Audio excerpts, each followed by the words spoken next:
မင်္ဂလာပါဒီနေ့တင့်ကိုမေးချင်တာတစ်ခုရှိပါတယ်လူတွေပြောတဲ့စကားတွေကြောင့်တင့်အိမ်မက်ကိုတစ်ခါတလေရပ်ထားဘူးလားတင့်စူးစမ်းနေတဲ့အချိန်သူတို့ကရေကြတယ်တင့်အားလျော်နေတဲ့အချိန်သူတို့ကအဖြစ်တင်ကြတယ်ဒီနေ့ပြောမယ့်ဇာတ်လမ်းကတင့်ဘဝကိုပြောင်းလဲနိုင်မဲ့ focus ရဲ့အားကြောင်းပါအဝေးတနေရာမှာကြေးရွာငယ်တရွာရှိပါတယ်အဲ့ဒီရွာမှာအာယန်ဆိုတဲ့ကောင်လေးတယောက်နေထိုင်ပါတယ်အာယန်ဟာညံကောင်းပါတယ်ကြိုးစားပါတယ်စိတ်ရင်းလည်းကောင်းပါတယ်ဒါပေမဲ့သူ့ဘဝကမလွယ်ကူပါဘူးမနက်တိုင်းနေအောင်မထွက်ခင်တည်းကလဲထဲသွားပါတယ်မြေထွန်တယ်ရေချတယ်ချွေးတွေဆိုအောင်အလုပ်လုပ်တယ်အလုပ်ပြီးမှအိမ်ပြန်ပါတယ်နောက်မှစာဖတ်ပါတယ်အချိန်နည်းပြီမဲ့အာယန်ကစာကိုအရင်ချစ်ပါတယ်ကြရှုံမှုရွာသားတွေအားလုံးကဒီကောင်လေးအောင်မြင်မယ်လို့ယုံကြည်ကြပါတယ်ဒါပေမဲ့စာမေးမွေးရလက်ထွက်လာတဲ့အခါအာယန်ကဘာသာရပ်တစ်ခုကြရှုံသွားပါတယ်အဲ့ဒီနေ့ကသူ့အတွက်အမှောင်ဆုံးကြီးဖြစ်သွားပါတယ်ဒါပေမဲ့နာကျင်ဆုံးကကြရှုံတာမဟုတ်ပါဘူးလူတွေပြောတဲ့စကားတွေပါညံကောင်းတယ်ဆိုပြီးဒီလောက်လား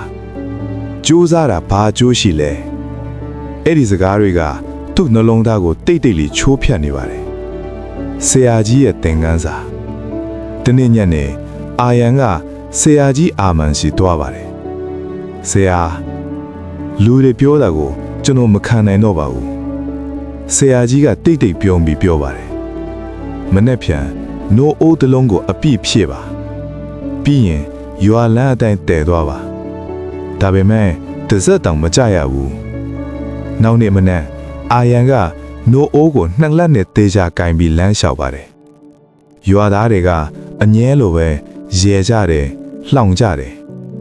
ဒါပေမဲ့ဒီနေ့အာယန်ကဘာမှမကြားပါဘူး focus ရဲ့အားသူ့မျက်လုံးတွေကနိုးအိုးပေါ်မှာပဲသူ့အသက်ရှူတန်းကတီးငိမ့်ပါတယ်သူ့ကဘာထဲမှာနိုးအိုးတစ်လုံးပဲကြံပါတယ်လေထဲရောက်တဲ့အခါတစက်တောင်မကြခင်ပါဘူးအာယန်ကဆရာကြီးကိုပြောပါတယ်ဆရာလမ်းမှာဘာတန်မှမကြခဲ့ပါဘူးဆရာကြီးကပြောပါတယ်ဒါပဲ focus ရဲ့အားပါတင့်အီမန်ချစ်ပေါ်အပြည့်အဝအာယုံစိုက်နိုင်ရင်လူတွေပြောတဲ့စကားတွေအတန်တွေမရှိတော့ဘူးပြောင်းလဲသွားတယ်ဘဝအဲ့ဒီနေ့ကစပြီးအာယန်ကပြောင်းလဲသွားပါတယ်လူတွေပြောတာကိုမနားထောင်တော့ပါဘူးသူ့အိမ်မက်ကိုပဲနားထောင်ပါတယ်စာဖတ်တဲ့အချိန် focus အပြည့်အလုပ်လုပ်တဲ့အချိန်စိတ်အေးအေးရွာကမပြောင်းပါဘူးအာယန်ပဲပြောင်းသွားပါတယ်ဒီနေ့တင့်ကိုမေးချင်ပါတယ်တင့်ရဲ့နှုတ်အိုးကဘာလဲတင့်အိမ်မက်လားတင့်ရီမန်းချက်လားတင့်ဘဝလားလူတွေပြောတဲ့အတန်းကိုနားထောင်နေရင်နှုတ်အိုးကျသွားပါလိမ့်မယ်ဒါပေမဲ့ focus လုပ်နိုင်ရင်အနုလက္ခဏာတွေပျောက်သွားမယ်